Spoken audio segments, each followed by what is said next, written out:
I love the Dead Space series. It's one of my favorites. I have the platinum for the whole trilogy, including all the trophies in the DLCs for Dead Space 2 and 3, so when the remake was announced, I was ecstatic. The original Dead Space is the first game I can vividly remember being so scared that I jumped from the couch and turned the console off because of that jump scare at the beginning. I've had the remake since launch, even got the collector's edition with the helmet, but never got around to playing it. I think it's about time we take a trip to the Ishimura and make us whole again. Before I start the game, I need to adjust some settings, mainly setting the difficulty to hard to get myself used to it for my impossible playthrough, but I'm getting ahead of myself. My ship crashes into the Ishimura, and for the next few minutes, this is a walking simulator, until that jump scare I mentioned earlier happens. I don't have any weapons, so I have to run away. I meet up with Kendra and Hammond. I have to go fix the tram for them, and on the way, I pick up a stasis module. I use it on these claws to fix the tram. That isn't good enough, because I also need to fetch a data board in the maintenance bay. There are tons of necromorphs here, and I end up hopping my first trophy for dismembering 50 limbs. After the mayhem, I get the data board and head on back. Putting in that data board, and Kendra and Hammond are out of here. I backtrack to check up on our ship, and it kinda blew up. Now I get told to go to medical and look for the captain. As soon as I walk into medical, I pop the trophy for finishing chapter 1. The first thing I come across in medical is a kinesis module, and moments later, I find a dying officer who gives me her pulse rifle as a dying gift. Access to the morgue is blocked, so I need to find something to blow it up. One piece is in 0G therapy, and the other piece is in the main lab. As soon as I enter, a quarantine goes off, and a tutorial pops up for using kinesis. When I use this to pin a necromorph against the wall, a trophy pops. I find the captain's body, and something kinda gross happens. An infector turns the captain into a necromorph and gets busy with the other bodies. After everyone's dead, again, I get the captain's rig and an upgrade on my clearance. Issues with the ship keep happening, so I need to head to the engineering deck to fix them. Hammond tells us there's a shortcut through the hangar, so we backtrack there. Entering the hangar bay, the trophy pops for completing chapter 2. The Ishimura is out of fuel and the centrifuge is offline, but the important thing is, I got gifted a new weapon from a less than willing gifter. Refilling the fuel engines is as easy as deciding if I'd rather have no lights or no oxygen. I pick no oxygen. Use kinesis on both fuel stations and onto the centrifuge. Approaching the centrifuge, I wonder what this hole is for, and fixing it is simple. Attach both these generators into it, then try not to get sideswiped. I got jumped by this leaper and almost died at the end. I have the tiniest amount of health left. I sure hope there's nothing on the other side of this door. Now I see what the hole was for. Ooh, a flamethrower. Don't mind if I do. Oh, it's one of these segments. I hope there isn't a jump scare waiting for me at the end. What did I just say? When I start the ignition sequence, necromorphs flood the room and I can't leave until they're all dead. On the way back to the tram station, I ended up popping the trophy for killing 30 enemies with a pulse rifle. And when I get there, I pop the trophy for completing chapter 3. Let's head to the bridge to meet up with Hammond and get a glimpse of what used to be Chen getting sent off in an escape pod. I'm sure that won't come back to bite us in the ass. Talk to Hammond for a bit, then back upstairs to meet our first brute. Zap it with stasis, then loop around to shoot off its limbs. When it dies, I pop a trophy. The goal for this chapter is to transmit power from 3 substations to the ADS cannons. First up is mining. On the way, I found a new weapon, the contact beam. It's not that good. Then electrical. Watch out for these wires. They one-shot me. And last is water purification. Nothing bad happened here, except the fact the ADS cannon's auto-targeting is offline, and I have to go out there to manually calibrate them myself. After calibrating all 3 cannons, I head back inside and pop the trophy for completing chapter 4. When I get inside, I see a video message from Nicole saying that she's in the medical deck, so I'm going there next. Okay, Nicole should be through this door. She looks a bit weird. Ah, that's why. It was a playback set up by Dr. Mercer, and to make matters worse, he sticks the hunter on me. This thing cannot die.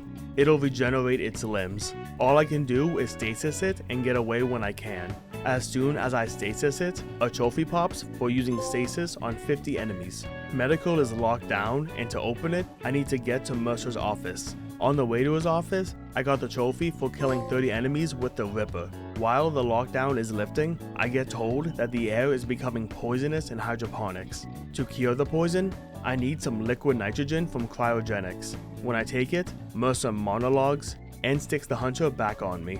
I disable and stasis it, then hit a button to trap it and transport it somewhere else. After it's gone, Kendra calls me and a trophy pops for collecting 75 logs. And after the conversation ends, the trophy for completing chapter 5 pops. I head to hydroponics to make an enzyme to destroy whatever is causing all of this poison gas. It's called the Leviathan, and it's too strong to kill just yet. There are crew members that were turned into Weezers who act as conductors. There's 8 of them, and if I inject the enzyme into them, it'll weaken the Leviathan. While looking for them, I found the Force Gun, and after I injected one, I got jumped by some necromorphs and popped a trophy for dismembering 500 limbs. Hold on, I recognize that hole. Okay. Oh god damn it, not again. And this should be the last one. Now I can send that Leviathan out to space. Or I would say that, if it wasn't being stubborn. It needs an extra push. And by that, I mean a few dozen plasma cutter shots. When the Leviathan is sucked out into space, I get a trophy. And after a talk with Cross about a possible SOS beacon, I get a trophy for completing chapter 6. So about that SOS beacon, it's located in the mining deck.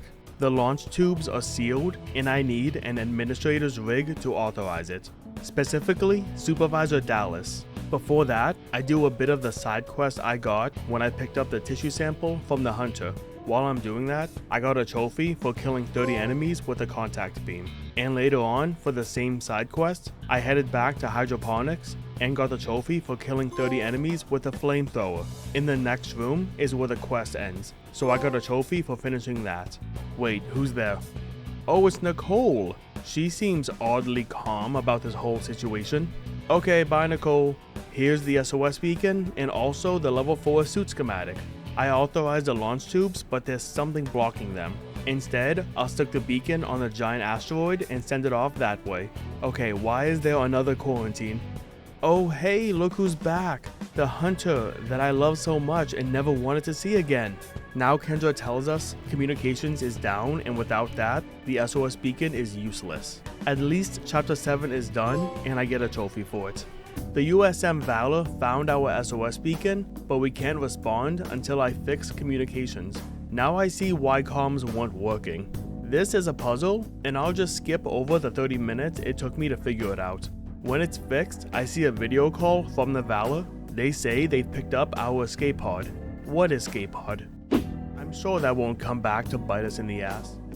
Oh, that escape pod. Maybe there's still time before they open it. Something is blocking the blast doors. That something is the Leviathan. It held on to the ship after it was spaced out before. I need to use the ADS cannons to shoot its weak points. Once I burst all 3 of them, it detaches itself from the ship and I pop a trophy. Now let's see if I made it. It would appear I did not, and the Valor is going to crash into us. Before all hope is lost, Hammond tells us about a ship we can use to escape. All it needs is a singularity core, and the Valors might still be intact. When we enter the Valor, the trophy pops for completing chapter 8. The Valor is carrying a nuke that can go off at any moment, so that becomes priority number 1. To release the nuke, I need to shoot 6 safety clamps while avoiding exploders. If any of their bubbles blow up, then so does this ship. Nuke is gone, just in time for Hammond to drop a bombshell on us. This nuke was meant for us, the Ishimura. That's nice and morbid.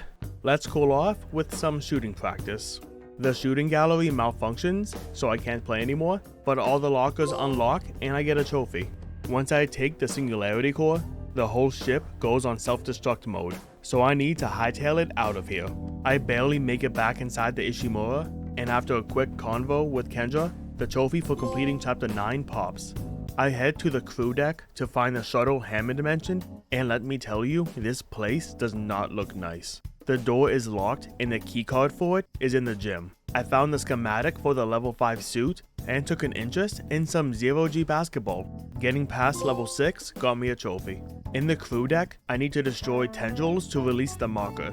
They're in the standard, deluxe, and executive quarters. I stop by Mercer's room in the deluxe quarters to finish a side quest I've been working on. After the playback ends, the side quest is done and a trophy pops. The last tendril that needs destroying is blocked by Dr. Kine. He lets me in after a quick talk.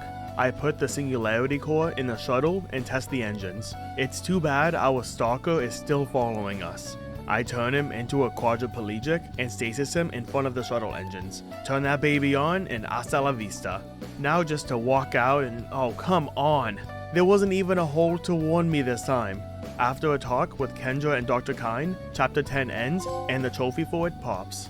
The marker is in the cargo bay and I need to use the crane to lift it out of here. Before I care about that, there's something hiding behind these boxes. It's the Peng statue. It's worth 30,000 credits, but more importantly, it's worth a trophy. After getting the marker out of here, I get a call from Kendra and a trophy pops for collecting 150 logs. I have to turn off gravity to load the marker onto the ship by hand. That's all done. Now we can get the hell out of here. Oh, Kendra kinda betrayed us. This was her plan all along. It was all for nothing. Until Nicole calls us. She tells me I can call Kendra's shuttle back. She uses an escape pod, but Nicole and I hop on board and chart a path towards Aegis 7. When we get there, chapter 11 finishes. Now we're on Aegis 7, and the objective here is to put the marker back on its pedestal. Half this chapter is just waiting for the marker to move while dealing with necromorphs in between. At the last door, the way is blocked by some tendrils that need to be destroyed. Charging through with the force gun, I got a trophy for getting 30 kills with it. Ah, look who's back. Kendra is here, and she has Nicole hostage.